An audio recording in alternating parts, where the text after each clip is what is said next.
And joining me now is Senator John McCain. Senator, good to see you.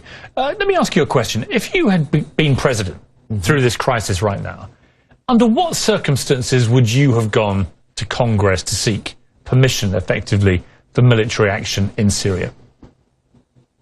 First of all, I would have started 2 years ago supplying weapons to the Syrian opposition, and I think that Bashar Assad would have been gone. But that's over.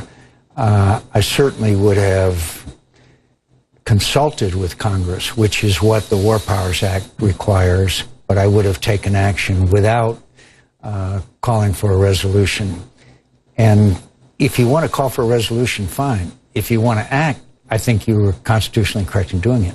But to say you're going to act and then ask for congressional approval is the worst option, because he found himself in a real box where he said he was going to strike, but said he needed congressional approval and wasn't going to get it. If, in the end, the Russians deliver on this deal with Syria, Assad surrenders his chemical weapons, and Russia is seen to have done the right thing, and President Obama has avoided any military action, avoided risking any American lives, you could argue in the end that all the dithering and zigzagging and shifting positions that he's taken have led to the right result, and therefore would be a vindication of his actions.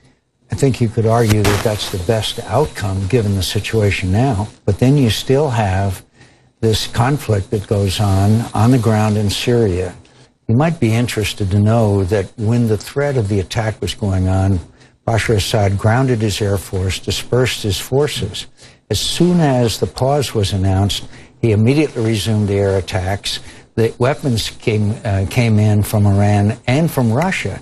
It's interesting. How does this morally, Pierce, when you are negotiating for the removal of chemical weapons, and yet at the same time they're flying in plane load after plane load of weapons, which have already killed 100,000, not 1,000, but 100,000 Syrians, and leaving the opposition out to dry? And the thing that bothers me... Let me throw that back at you, which is, if, as reports suggest, the CIA has been giving arms to the rebels, if you assume that's true... By the way, it's not true to start with, and second of all, what they're giving isn't the kind of weapons they need, but... Right, but let's, for argument's sake, say there may be some merit to that. Then America's taken sides with the rebels, and the Russians have taken sides with President Assad. Both have taken a position in a civil war that most Americans, for example, say has nothing to do with America. How do you counter that? That's a moral equivalency, which is not true.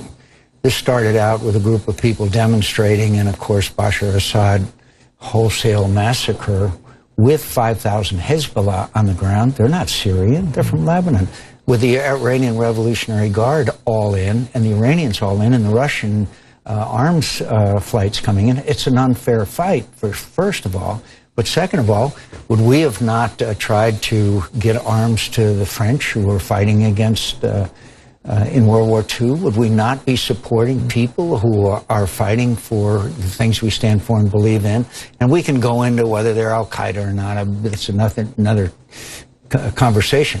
I happen to believe and know that they've gotten the weapons to the right people, the ones that have come in by way of the Saudis. But so a moral equivalency there. Of course we should be supporting these people. We should have been supporting them a hell of a lot more than we have when they're fighting against a dictator who massacres them and has a doctrine of torture, rape, and murder.